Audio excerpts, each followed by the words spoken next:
Ein Zwischenruf zur aktuellen Klimadebatte. Besser um die Zukunft streiten.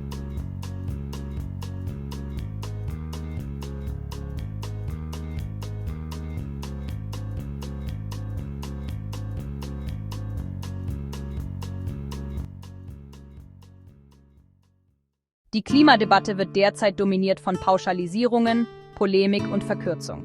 Sie scheint festzustecken zwischen moralischen Vorwürfen, Abwehrreaktionen und Resignation. Gute Argumentationen, sachliche Informationen und Diskussionen bleiben häufig auf der Strecke. In ihrem Buch Besser um die Zukunft streiten, das Thesen und Analysen zur Debattenkrise enthält, zeigen 5 Philosophinnen und Philosophen, dass es mittels Vernunft und Argumenten möglich ist, über das Thema konstruktiv und vernünftig zu diskutieren. Herausforderungen der Klimapolitik. Der menschengemachte Klimawandel, der gegenwärtig weltweit dramatische und teilweise irreversible Schäden verursacht, ist heute eine beängstigende Wahrheit. Er schreitet in hoher Geschwindigkeit voran. Leider wird er von einigen Menschen noch immer geleugnet, obwohl 99,3% der Klimatologen die Existenz des menschengemachten Klimawandels bestätigen. Im Wahlkampf hat Donald Trump die Klimakrise wiederholt als Schwindel und eine der größten Betrügereien aller Zeiten bezeichnet. Auch sind zunehmend Repressionen gegen Klimabewegungen und Einschränkungen zivilgesellschaftlicher Handlungsspielräume sowie ein Rückgang des Umweltbewusstseins zu beobachten. Ebenso eine zunehmende gesellschaftliche Spaltung in Bezug auf Klimaschutz, insbesondere zwischen verschiedenen sozialen Gruppen. Hinzu kommt, dass die Klimabewegung an Mobilisierung und medialer Präsenz seit 2021 einen Rückgang erlebt. Zunehmende Repression und negative mediale Berichterstattung. Auch der Wahlkampf 2025 in Deutschland zeigte einen Bedeutungsverlust des Klimathemas. Politische Unsicherheit, Rechtsruck und geopolitische Spannungen hemmen ebenfalls klimapolitische Maßnahmen. Angesichts der zunehmenden Politisierung von Wissenschaft und Fehlinformationen über den Klimawandel ist es wichtig, ein allgemeines Bewusstsein für den wissenschaftlichen Konsens zu schaffen, der zum Verständnis des Themas beiträgt. Fakten und Argumente werden häufig nur akzeptiert, wenn sie der eigenen Meinung entsprechen. Viele Klimadebatten sind unsachlich und verschärfen die gesellschaftliche Spaltung. Es dominieren häufig Extreme und die Wortgefechte führen häufig zu Spannungen und Konflikten. Häufig geht es nur noch um Zuspitzungen und darum, Recht zu behalten. Doch wo laut und heftig gestritten wird, kann auch keine Einsicht gewonnen werden. Das führt zu verzerrten Wahrnehmungen. Damit verbunden sind innere Zwiespältigkeit, Voreingenommenheit und selektive Informationsauswahl. Doch wie können Menschen von der Wahrheit der globalen Erwärmung überzeugt, Fakten verteidigt und Lügen entlarvt werden? In einer Welt, die durch geoökonomische Konfrontationen bedroht und durch zunehmender technologische Risiken, Konflikte und Krisen geschwächt ist, wird das Thema immer mehr in den Hintergrund gedrängt und die Fragilität von Wirtschaft und Gesellschaft erhöht.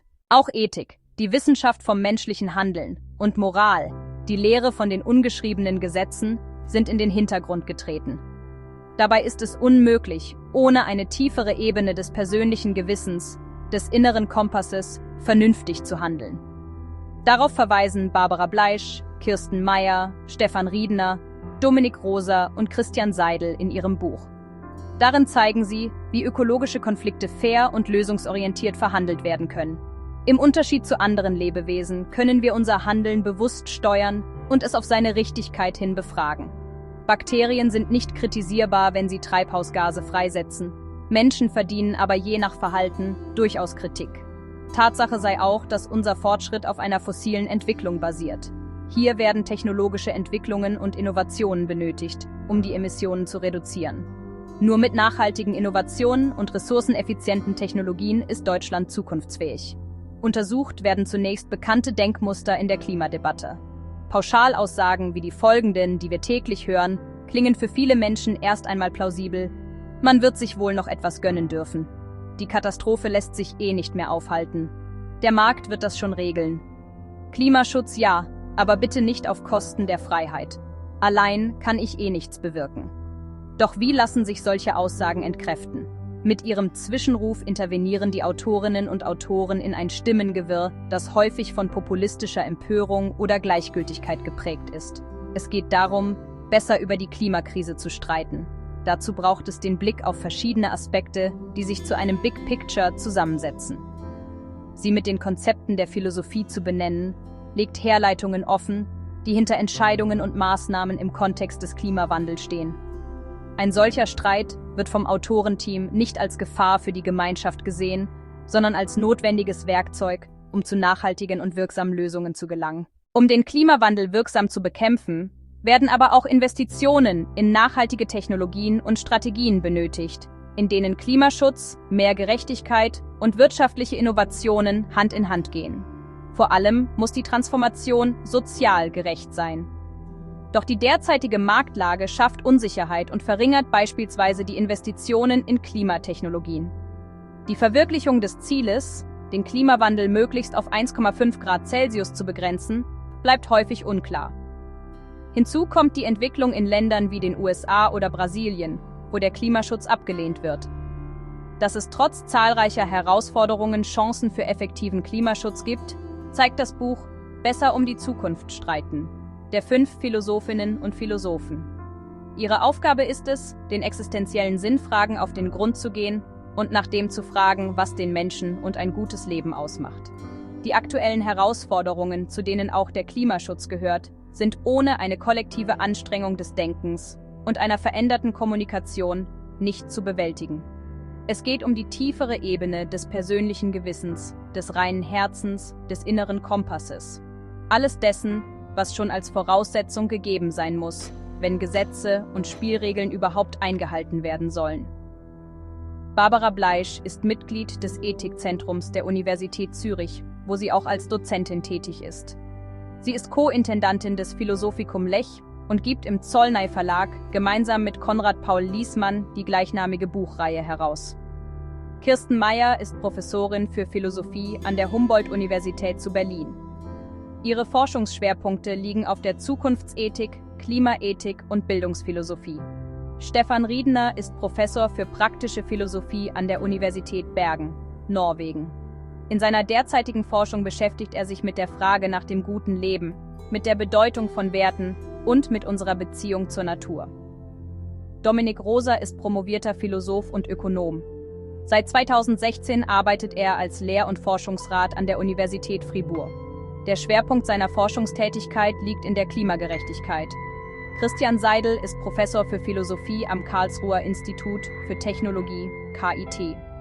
In Forschung und Lehre befasst er sich mit Grundlagenfragen der Moralphilosophie, Klima- und Zukunftsethik, Selbstbestimmung sowie Moralismus in öffentlichen Diskursen.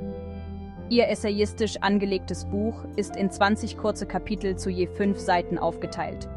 Die Überschriften sind zugleich Thesen zum Thema, zum Beispiel Hört einfach auf die Wissenschaft, Klimakleber brechen das Gesetz, das ist undemokratisch und gehört bestraft. Was die Klimadebatte jetzt braucht, strategische Allianzen und neue Impulse sind notwendig, um die Klimawende voranzutreiben. Wirksame Argumentation, die sich durch klar strukturierte und logisch zusammenhängende Argumente auszeichnet, die durch Fakten, Beispiele und Analysen unterstützt werden. Berücksichtigung von Gegenargumenten. Empörung, um gesellschaftlich voranzukommen und um Dinge verhindern, die nicht sein dürfen. Gewissenhaftigkeit, Differenzierungsvermögen, wirkungsvolle Ausrichtung des wirtschaftlichen, gesellschaftlichen und politischen Handelns auf das Ziel der Treibhausgasneutralität im Jahr 2045 in Deutschland, eine ambitionierte Klimaschutzpolitik, Weiterentwicklung des derzeitigen Bundesklimaschutzgesetzes, kulturelle Leitbilder, Sachverstand, um Vorgänge ernsthaft und nicht mit selbstgebastelten Narrativen einordnen zu können, breiter gesellschaftlicher Rückhalt, ganzheitliche Betrachtung unserer Streitkultur, Schutz der Versammlungs- und Meinungsfreiheit, gemeinsame Werte und Wertüberzeugungen, um überhaupt zu Kompromissen zu kommen, Stärkung der Akzeptanz und Eigeninitiative durch lokale Wertschöpfung zuhören ohne zu werten.